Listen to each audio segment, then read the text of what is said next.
Welcome to the Death and All the Rest podcast, where we talk about life, death, and everything in between. Hey, Chris, Hey, how's it going, Bree? it's going well. Um, I think we are ready to jump in with the topic at hand, as usual, I suppose.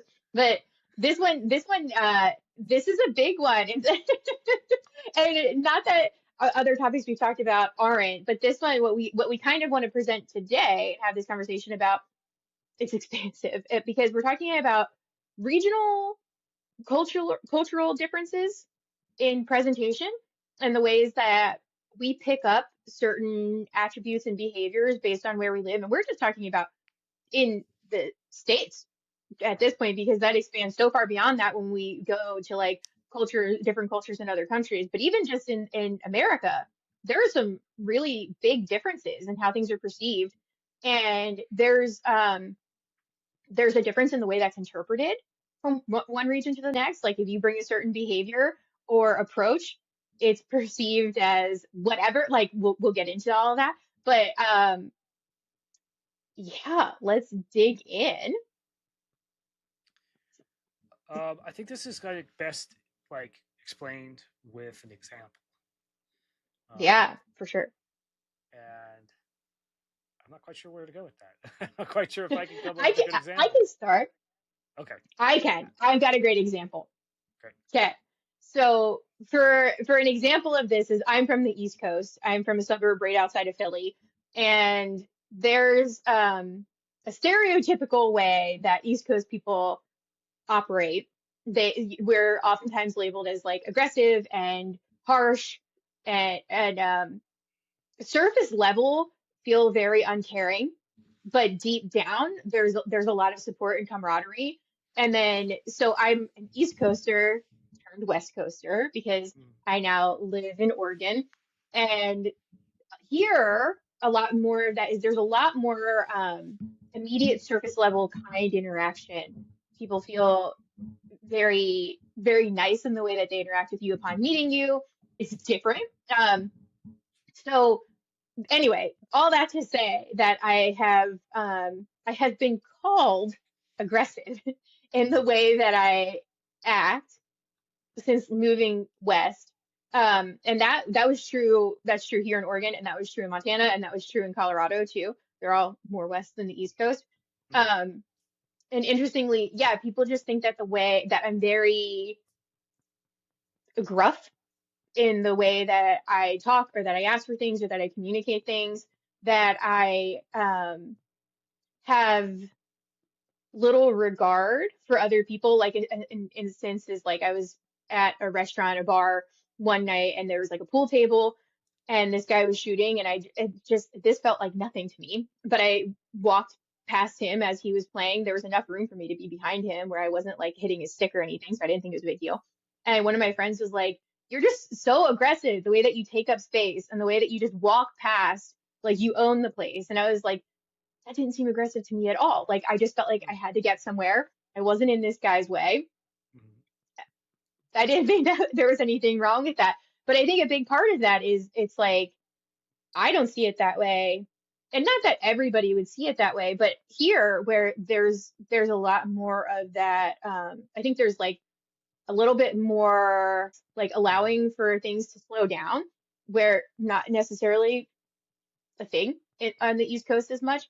And then also just a general high level of consideration for every single situation. And probably that relates to that ability to be slowed down or rushing, because when you're rushing, you don't have time to worry about every single little interaction that you have. You have to get where you've got to go. Um, but yeah, I mean that's a big example that I've been, and back home, I'm not considered aggressive. I'm just it's just the norm. I'm doing what everybody else is doing for the most part. So there's like a spectrum on this kind of this behavior. So you fit it right in the middle where you come from, and there's like people there who are like, dude, that guy's fucking gruff to you. And if they were Yeah, to oh, for take that sure. person to the East Coast, they're like, this guy's just a straight up jerk, an asshole. Uh, no, that is interesting. And I think I think there's probably a lot of things at play in there. Like maybe one point is just speed of life. And Hmm. you kind of touched on that. In like New York or Boston, Philly, these big East Coast cities where there's a lot going on, there's a lot of people, there's a lot of fast moving interactions and vehicles, and yeah, life goes quick, and you don't have Hmm. time for pleasantries. You're passing a 5,000 people on the street to go, 10, 15 blocks. You wouldn't get anywhere if you said "G'day, mate," like to every single person Yeah. there. That's a reference Yeah. to Crocodile Dundee, where he actually does that as he's walking through New York. He says hello to everybody, and they're like, "What?" Uh, Nobody got time for that. they don't have time for it. There's a famous joke I'd like to tell. How do you give CPR in New York? Get up, motherfucker! You're gonna die. Uh, Hope that came out well. I heard that a long time ago. Um, I grew up in a very whitewashed suburb in Southern California, half there and half in Long Beach, California. And Mm-hmm. it was much slower and there was much more pleasantries, I think. Um, I definitely felt when I moved out of there that I had come from a bubble, and I was in an interesting way. I thought that a lot of the people that I first met when I moved to Long Beach in LA were immoral uh, Mm. compared to where I came from. And it may be Yeah. that it was just that I came from a very, uh, I came from a safe environment where I didn't have to navigate those kind of interactions. Mm-hmm. And when I did, it for me was um, it was a kind of cultural clash and a learning experience, and I was able to adapt and get up to speed.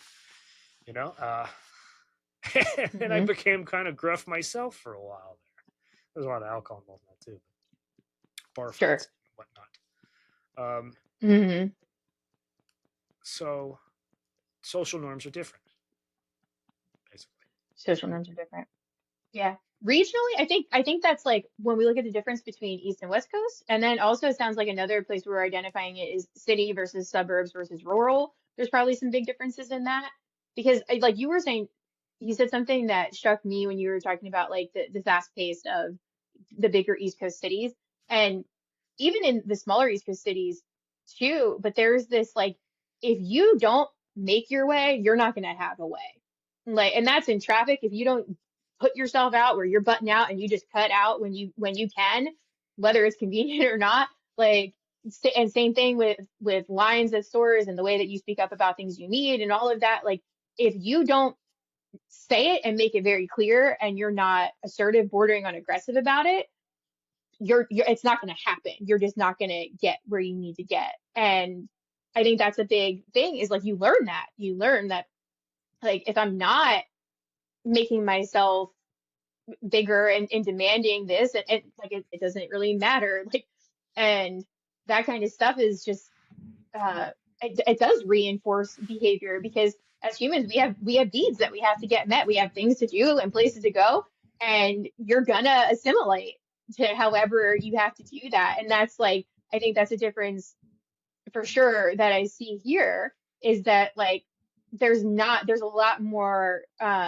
again I'm generalizing, this is not always the case for everybody, but there is a lot more grace for that kind of thing, a lot more waving the other person on in traffic, a lot more letting somebody get in front of you if you're somewhere, or just being able to advocate for yourself in a way that's more assertive and has to border on like the aggressive. But again, it's not seen as aggressive Right. back in Philly. Like that's not people aren't like, damn, yo, you're aggressive, you're so rude. It's just like, okay, got you, heard you, getting you what you need. So this is like how we navigate groups and the group Hmm. norms, right? I would imagine that there can be multiple uh, groups overlaid on each other in Sure. similar environments, and I would imagine that some of that has to do to um, your class. They like to say America Sure. doesn't have any class, which that's not true. But like, it's a lot easier to be um, relaxed and courteous when you got a lot of money and your life's pretty idle. You know, although they Yeah. could be dicks too. So I guess Mm. that there's probably a lot to that. And conversely, um, in an environment like you think that would be much more much more inclined to courtesy and a respectful pace of life, like in some rural communities, it's not actually like that. Some of those Yeah. people are their lives are hard. Yeah. Physical labor, extreme poverty, drugs and alcohol, and not to like cast that dispersion or to paint it that way completely either, but uh, Hmm. some of those people are just as likely to be tough and gruff in demeanor because Sure. those are behaviors that help them navigate their lives. Yeah. There's elements to this too, and this is where it gets more expansive, like I was saying in the beginning, because it's not just breaking it down to the regional differences and the culture. There are different cultures across the regions. Like in the South, it's a lot slower and there's a lot more from what I understand. I'm not Southern, but like there's a lot more kindness. Even the way that they like that they insult you. Oh, bless your heart, right? Versus where in Philly they'd be like, man, fuck you, you're dumb. Like it's like whatever it is, right? But like there's differences in that, key differences in that. But you're bringing in this element that's really important too, because it's not nothing ever boils down to one factor. We say that all the time, but like there's all these different identities that play into it. Your region, for me, my gender, for sure. Like and my size, my natural stature. I'm 5'1". I am a small person and I'm a woman on top of that. So like, yeah, maybe I did adopt over the years growing up that like I had to make myself bigger out of safety and to make myself seen because I'm small. I get lost in a crowd very easily. Not as much when I have vibrant hair, of course, but like there's these things that you have to do to not get bulldozed over in society, and especially by the 6'2" dudes at the bar, or at a concert in these arenas where there's a lot of people and they're not necessarily thinking about other people. Like people bump into you and like, I'm the kind of person if someone bumps into me, I'm gonna turn around and be like, excuse you. Like, excuse you, you just bumped me. Just because I'm short doesn't mean I don't exist, like, but like there is this I guess it's like try this exterior. It just reminds me of like what they say with like dealing with bears. Make yourself big so that they don't see you as like easy prey. Same thing applies. And as a woman and as a small woman, and combine that with the fact that I'm from the East Coast where harshness is just kind of par for the course. Like, yeah, I bet all of that plays into the presentation that I take with me whenever I go out. Yeah, yeah. Um, and we don't like, we don't have time to analyze all this stuff. We just do it. You know? Yeah, you do it. You adapt because it's survival and it's necessary and it's how you get by. And we just do it. Yeah, the opposite is true too. I met a guy. I didn't meet a guy. I interacted with a guy when I was security in a music venue, and he was Hmm. giant. He was like literally a giant. He was at least 6'7", 6'8", and tipping 300 pounds and big and muscular. And Yeah. he was pissed because his ex was there with another guy, and they had an Mm. interaction. And I had to tell him, man, I'm like, you're a big, threatening looking dude. And Yeah. you walking around here and mad dogging this guy, and you're clearly not here to enjoy the show, or you're not enjoying the show. Um, I have to take you as a potential threat in this situation. Hmm. And you're so big, Yeah. and you could do a lot of damage to people very, very quickly, that if things got hairy, I'd have to hurt you really, really bad to like to even the odds. And it was a very interesting Yeah. interaction because I don't think he perceived himself.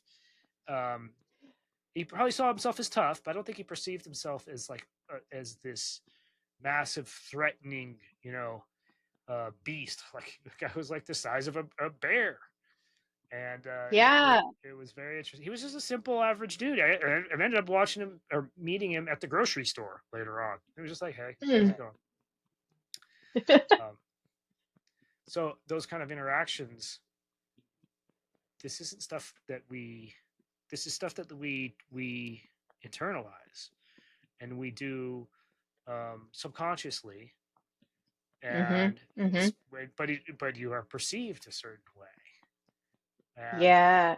what could be considered acceptable behavior in one place or necessary behavior in one place is in another, um, is completely outside the norm. And it's a gigantic country, and we always forget that. I see that all the time. Yeah. Uh, but we're United States of America is twice the size of Europe. Right. You know? Yeah. Mhm. There's a lot of Yeah, and we cultural forget differences. how what that means, that there is room for different culture across the same Yeah. country. Like that's not a common thing in a lot of countries, but for us, we are huge. It is a thing. And I had a similar I knew someone similar to what you were just saying. This guy, huge guy, football player. And when he would get angry, he would yell. And I was like, you can't do that. You can't do that because your size and stature automatically, like, it makes you so much more intimidating to other people. And your size, it scares people, especially when you start getting angry in that way. Like, you've got to be able to bring that down and just ask for what you need or say what you're upset about in a way that's effective. And I mean, in general, like, that's a good rule for all of us to have. Screaming and yelling is not like a great way to get our needs met or to communicate what's going on for us. But like, especially when it's coming out of someone with a body that's like 6'3", 280 pounds, football player, that like, yeah, you're probably gonna get your needs met, but you're gonna terrify people on the other end of that. And it's gonna be so hard to maintain safe and healthy relationships because these people are gonna be tiptoeing around you. It's just not gonna feel secure for them. And you're right, like it's not even something. It reminds me of the big dogs, like the gigantic dogs that think they're lap dogs, and they come and sit on you on your couch because they just don't realize how big they are. And it's like, I don't think these people are thinking about how big they are. It's just they're so used to it. It's normalized. This is just who they are in the world. So they're not always thinking about their size. Same thing for me. Like I'm not always thinking about my size. I actually often forget that I'm short until like someone says something about it and I'm like, oh yeah, like I guess you've got a different literal vantage point of the world. But so we're not thinking about those things all the time, but there is like the unspoken subconscious traits and behaviors that we're taking on that are related to these circumstances, these characteristics about ourselves, whether that's the culture we come from, or our size, or our gender, or our socioeconomic status, all these different factors that we are just using to assimilate and adapt, and not realizing that there's different ways that these are perceived based on that. Like yeah. And it's all kind of, to a certain extent, um, basis personal security.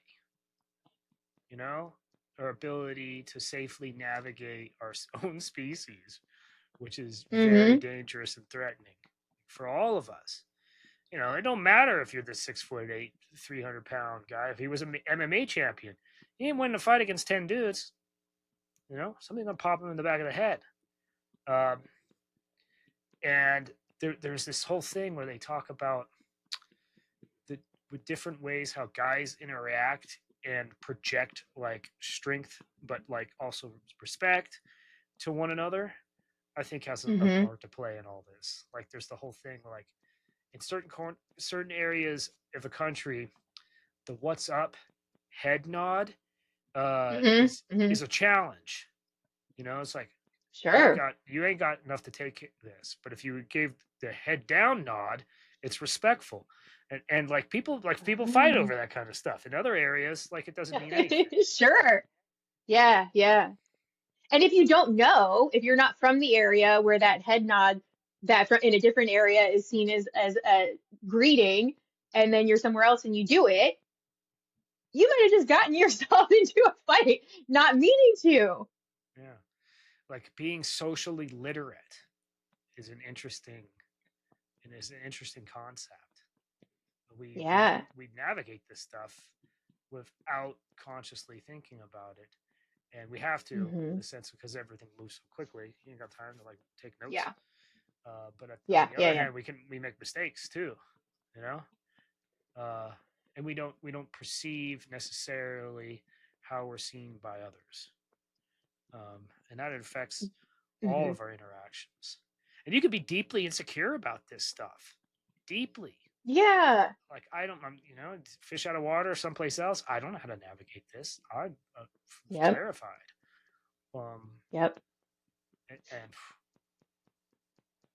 I don't know. This is all about being a human being in a very complex world where we move so Hmm. much. It used to be like, you know, Yeah. hunter gatherers, you only saw one tribe and you knew the social norms and they were Hmm. easy to navigate. There's like 30 people, 50 people, 150 people.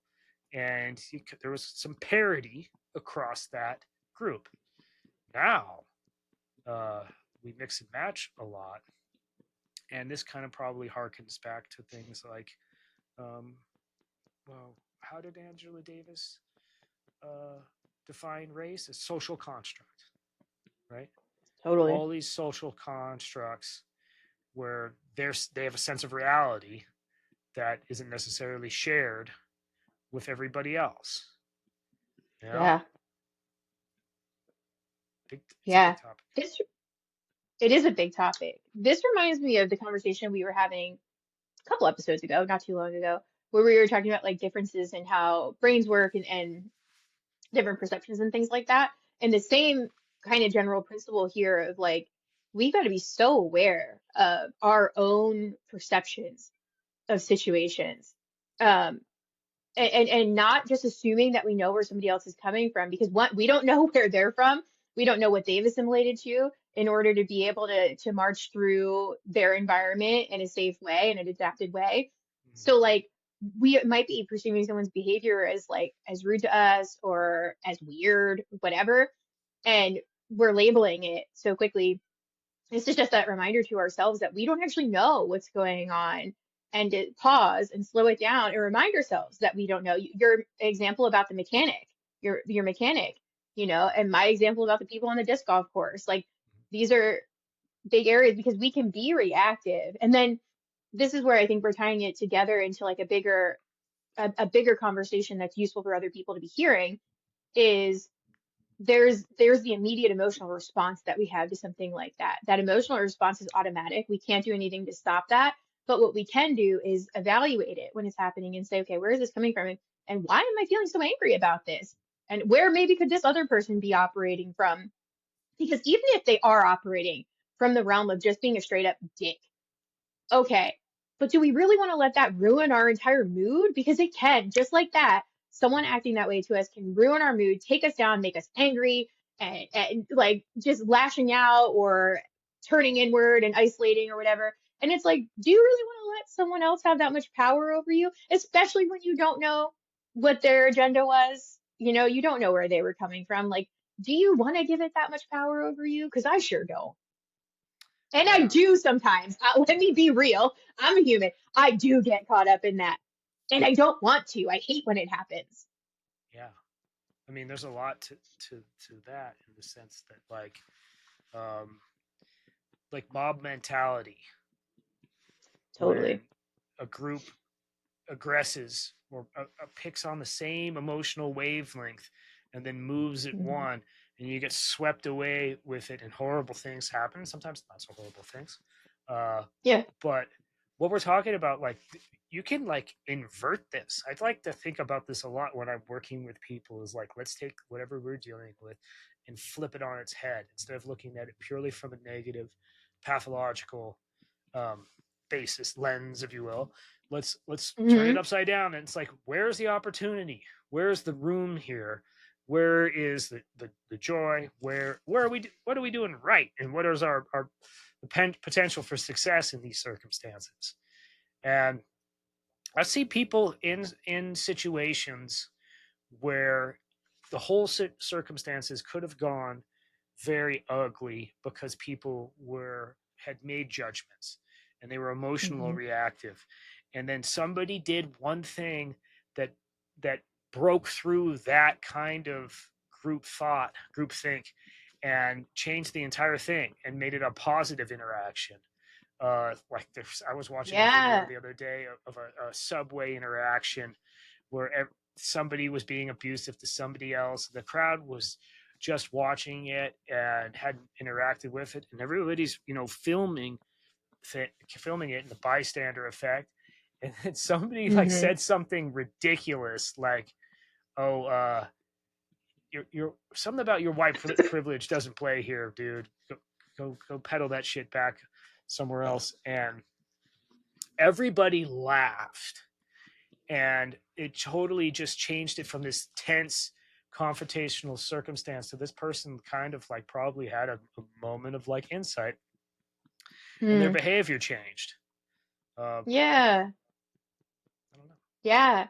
It's there's this interaction that I had on a plane, because plane etiquette is really important, and but it's one of those social contracts. So like if you're someone with a brain that operates differently, you're a neurodivergent person, you didn't get the social contract. You didn't get the memo, right? That's like a Yeah. common thing we talked about in that episode. Like you just there's all these rules that everybody else understands and you don't. So anyway, I don't know. You don't know where someone else is coming from on a plane. You know, if they're eating seafood on a plane, right? Like it's stinky and it's an enclosed space.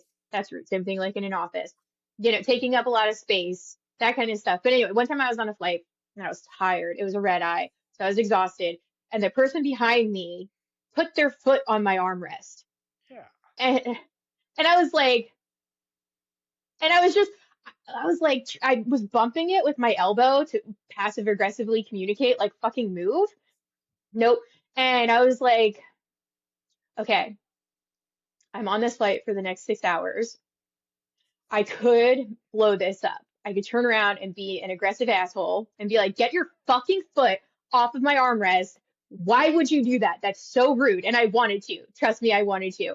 But I was also like, okay, how do I actually want to respond in this moment? Because I told you, like, I try to step out of that angry version of myself. I am not an angry person. I've decentered that as part of my identity. So I don't really want to react that way. I Mm-hmm. also don't know what's going on in this person's mind. Maybe they didn't even think about that. They were just like automatically put their foot up for their comfort and they just weren't even thinking about the effect on me, right? That's possible. They're not trying to be rude. They're just not thinking about me.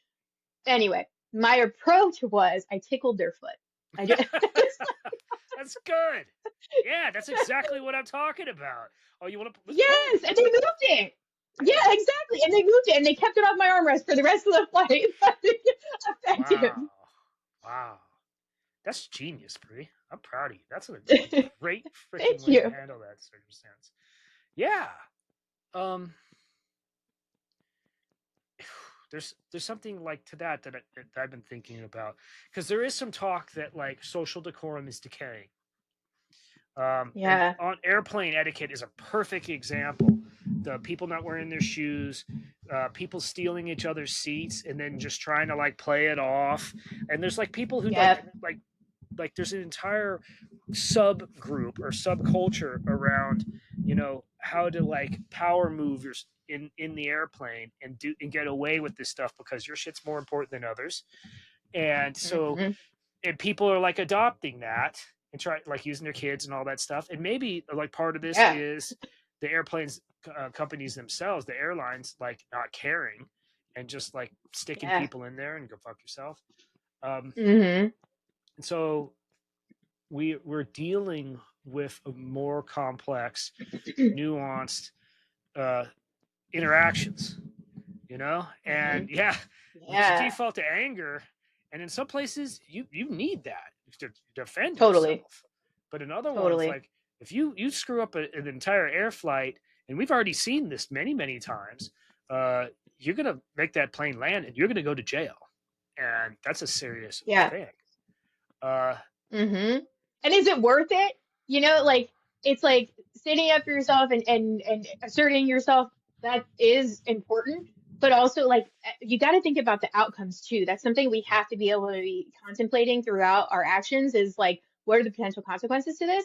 Going to jail because what? Someone took my seat. Like, yeah, that sucks. Don't get me wrong. I'd be pissed too.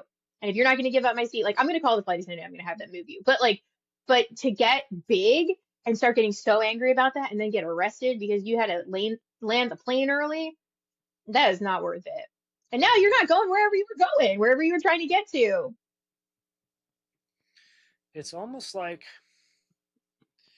there's this disconnect we have with our environment now. We spend so much time Yeah. on our virtual world, our digital world, like, and we're Yeah. learning from that, um, and not enough time in our body in the actual environment we're on, and like considering actual physical and social interactions that we have with our environment, the people around us. And there's a problem. Like, there's this whole thing, it's so fucking stupid, where people like are swearing that other people don't exist. They're non-player characters. They've taken a video game analysis of players in the sense of like, Uh-huh. game theory, and they've taken it into the real world. And like, these people don't matter. They're not actually real. I matter. And shut the fuck up. Mm. that's that's that is stupid. That is a way of being, it's egotism and being self-centered, and Mm. that's a problem. We have to socially interact better at this day and age. It is a very big Mhm. issue how we have lost our side of ourselves as a collective, as a species, one species.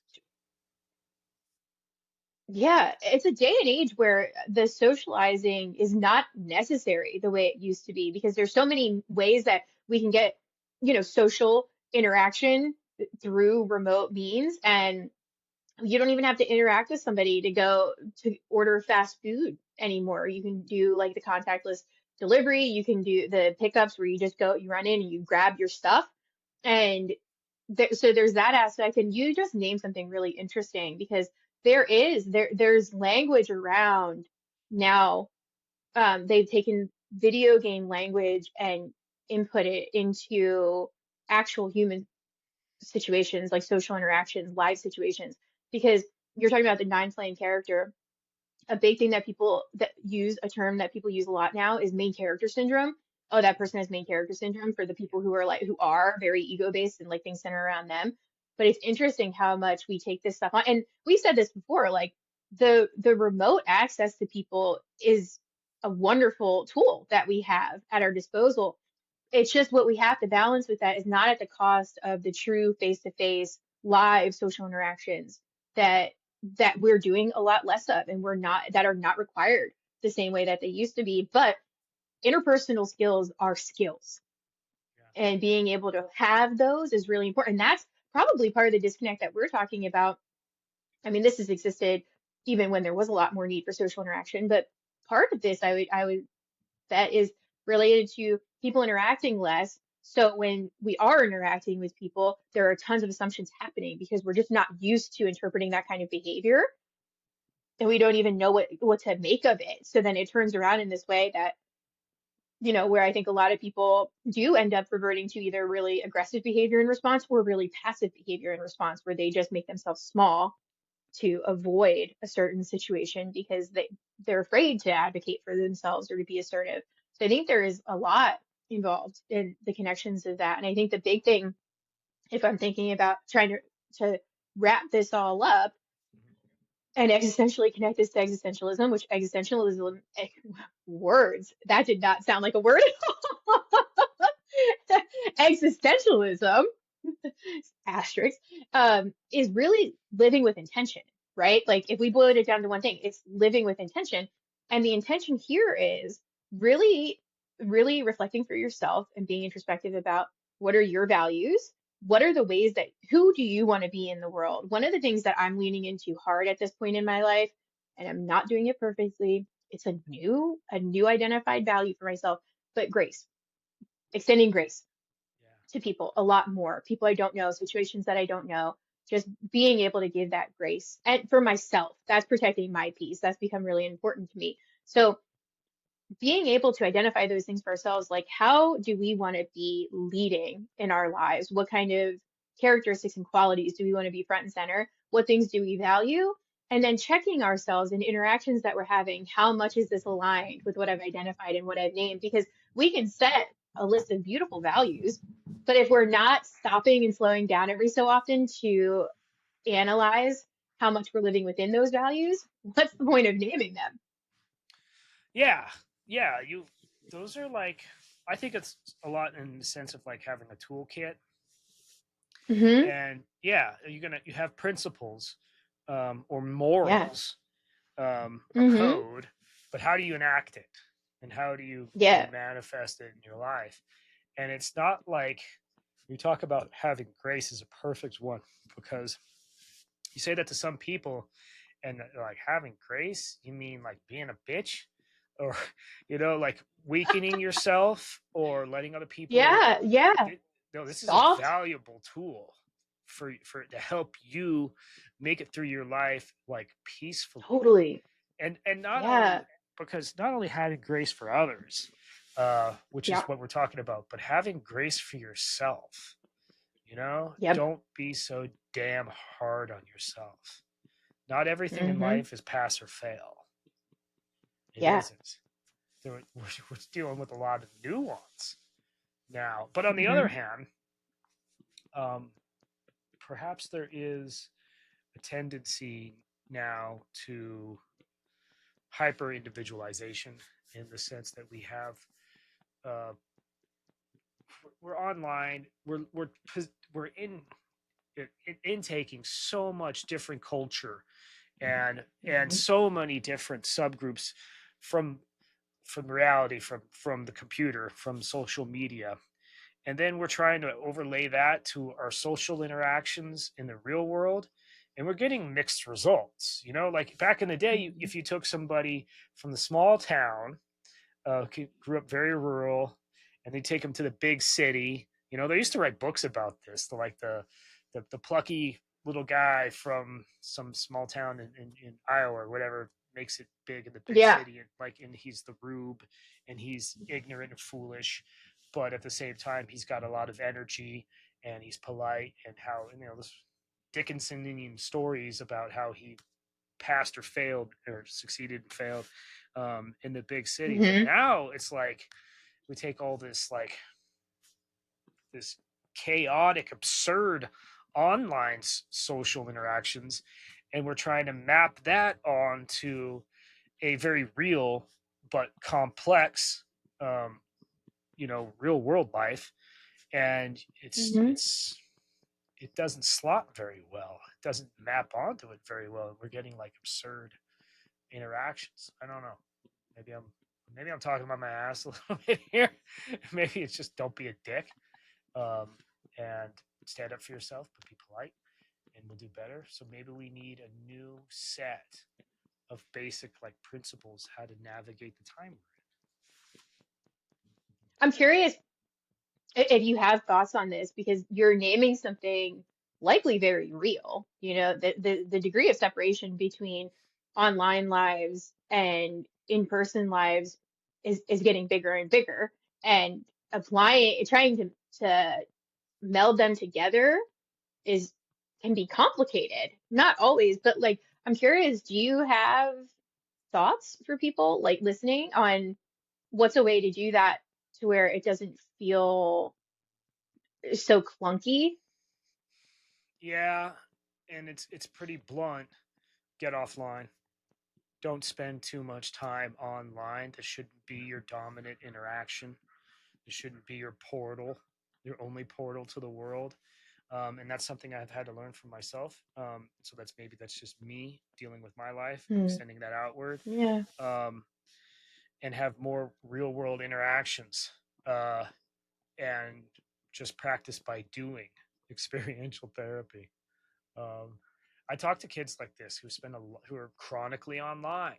Like, get off Hmm. online and have real world experiences in your body with other bodies, other people, and I don't have like a very complicated, not very complicated. I don't have some really strong basic set of skills that um, Yeah. they should practice. But I do say go out and talk to people and get used to moving through the anxiety and the insecurity and the awkwardness, and you're gonna figure it out.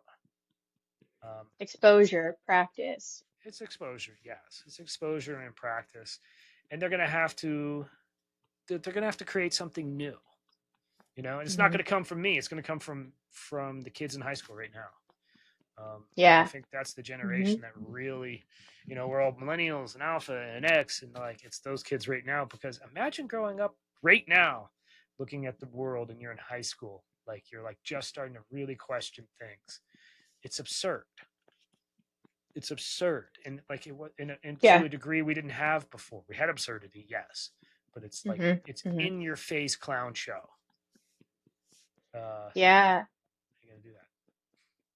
There's like a convenience that we're talking about, but there's also a safety to the online life that some people are living. And I don't feel as strongly as you do about like getting offline. I do agree with you though. I do agree with you. But I think that there's a balance because for some people, that's where they're getting support because a lot of times there is like a separation online that allows people to be more vulnerable and open sometimes than they can with like in-person real relationships being face to face with somebody. And I think like sometimes that's your support system. Sometimes you live in an area where you don't mesh with the people where you live and you're finding access to people online. Like there's so much benefit to that. I do think where I come in though, and this is I agree with you, is that there does need to be we're human. And at the end of the day, humans do need social interaction. And you have to figure out what that balance looks like for you, but finding ways to put yourself out of your comfort zone and find those connections that feel good and healthy that you can have in real life. Physical touch is something that humans crave and that feels really good to us. And just a connection, like just being close to someone, sharing an actual space with someone feeds us in this really important way. And I think for people to hear like I think sometimes people don't know how to do that. How do you find someone if I live somewhere where is highly disaligned, whether that's like I know someone who lives in a highly affluent area and a younger person, and it's not that like the values necessarily conflict, but it's the behavior and the way that they view the world. And this person's like, I just don't relate to a lot of these people. I don't care about having money. That's not like the priority. I don't want this sense of entitlement that follows me. Like I know I'm privileged, but like I don't want to interact with people who feel like their privilege is the most important thing about them. Like I want to interact with people who are real. And so there's this disconnect and um it's complicated. So finding ways that people can reach outside of that to meet people in real life, and that can be just like an example, I think, to give audience something tangible is there are like find out like different hobbies and interests that you're interested in, like whether that's some kind of sports or board games or something where you can go somewhere and interact with people who are in line with your kind of hobbies and interests. That could be a great point. There are meetup groups, and sometimes like the level of safety in that you have to be able to gauge that and really be able to vet that. Um, uh support like peer support groups could be a good place. Activism spaces, if you know there are certain things that you're passionate about, that's a good place to get aligned with people with similar morals and values to you. So I want to give people like real tangible ways that if they're like, sure, I love the idea of having more live community, but I don't know how to do it.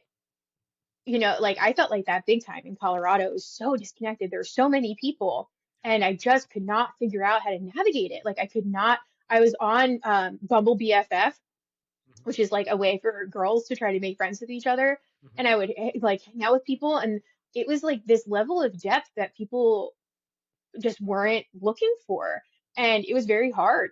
So I think it's just like trying to identify passion areas, interest areas, and finding ways that you can connect with people like that could be a good place to start potentially. Getting a job somewhere and maybe you have to commute outside of your immediate location to get outside of like the people you'd be introduced to, but like jobs that typically have people around your age where you can connect. That could be another good connection point.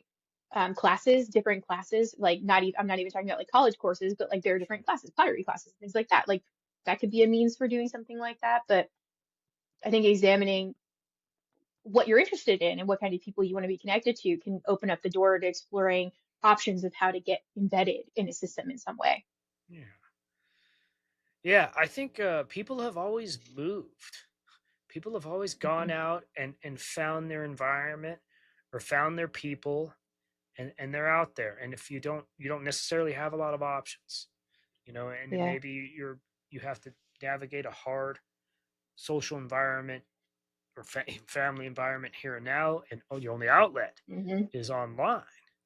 But Yeah. and you have to handle that as best you can. But thinking Yeah. about it and being intentional about it, and if this Hmm. isn't like healthy for you, if you're in danger or it's insecure or you just feel like I can't connect to any of these people, I'm just a different person, um, go find your life elsewhere. It's, I don't Hmm. know. It's tough. I just spent 6 weeks in traveling around the country, and Americans are moving all over the place. Like we live in a time of migration, and it's not just at our border; it's within our borders. Um, Yeah. and there is a big shift happening right now. And I think that we're all trying to figure this out. I think this is, a big part of why we have this podcast is we're trying to puzzle out this time that we live in. And I have a sense that there is a shift occurring, Mm. and I don't know where I'm going to end up, but I think things are changing and people want more and they want a realer existence and to fit in. And we're all going to have to ideally come together in positive ways to see our way through this. And there's going to be mixed results. Um, Yeah. but it behooves us to look at it and to try and navigate it and not to get stuck someplace we don't want to Yep. I think that's a great point to wrap this up and end it because I think you hit it. be. Yeah, this is big. This is big for all of us, for kids, yeah, for us adults too. Hmm. My blunt Totally. Gen X tools of dealing with this by not dealing with it by going off, because I'm this is harder for me to navigate than it is for you, for younger people out there. I think because it seems it's I have less to connect to it with.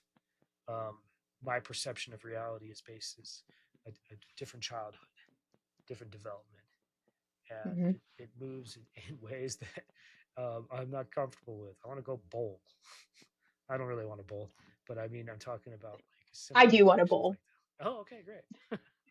But yeah, we should wrap it up. Uh, and Yeah.